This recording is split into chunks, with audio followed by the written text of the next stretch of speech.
और अगली खबर बिहार से है, जहां बिहार के किशनगंज जिला बांग्लादेश बॉर्डर से बहुत ज्यादा दूर नहीं है और इस करीबी की वजह से किशनगंज में बिहार में बांग्लादेशी घुसपैठ करते रहते हैं। किशनगंज में घुसपैठियों ने जमीन जिहाद इस वक्त चला रखा है और जमीन पर कब्जे के लिए बांग्लादेशी घुसपैठिए हिंदुओं को डराने धमकाने से लेकर उनकी हत्या तक भी कर रहे हैं।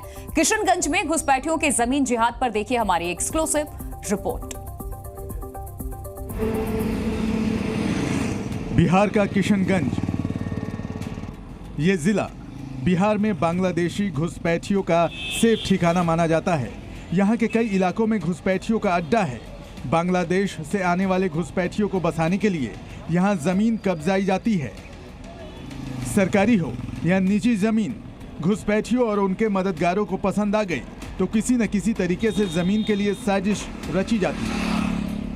यहाँ बांग्लादेशी घुसपैठिए पहले जमीन पर कब्जा करते हैं, फिर असली मालिक को जान से मारने की धमकी देते हैं। डरा सहमा मालिक लाखों की जमीन कौड़ियों के भाव में बेचने पर मजबूर हो जाता है।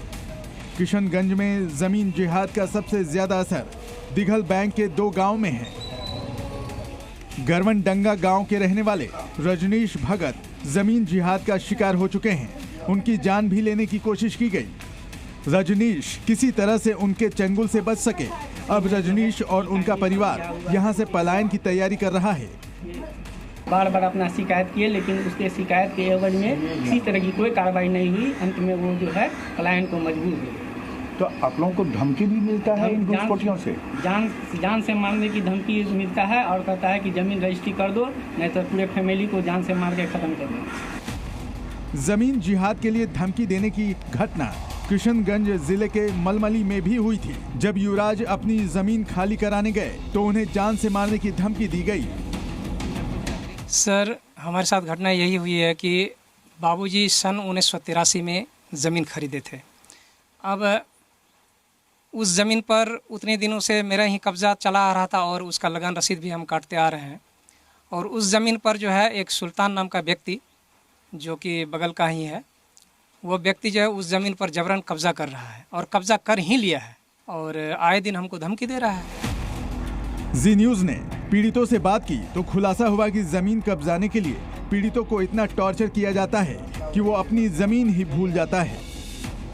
जमीन जिहाद के पीछे चेहरा है घुसपैठिया शेर शाह बादी। इसका आतंक पूरे दिघल बैंक के हिंदुओं पर है।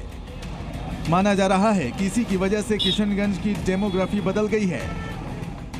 1960 के दशक में किशनगंज जिले में हिंदू और मुसलमानों की जनसंख्या लगभग बराबर थी। अब इस किशनगंज में मुसलमानों की आबादी 80% के आसपास है और हिंदू 20% से भी नीचे आ चुके हैं। इसका मुख्य कारण है बांग्लादेशी मुस्लिम घुसपैठिए। स्थानीय मुसलमान नेताओं की मदद से ये घुसपैठिए पूरे जिले में बस चुके हैं। ज्यादातर सरकारी भूखंडों पर कब्जा करके इन लोगों को बसाया गया है। बिहार के किशनगंज में दिघल बैंक के इलाके में जमीन जिहाद का खौफ आम हिंदुओं के मन में इतना घुसा हुआ है कि हर हिंदू डरा हुआ है। जो घुसपैठिए हैं वो इन जमीनों पर कब्जा करते हैं और फिर हिंदुओं से जबरन उसे अपने नाम लिखवा लेते हैं। कैमरामैन शहनवाज के साथ प्रशांत झा, जी मीडिया, दिघल बैंक, किशनगंज।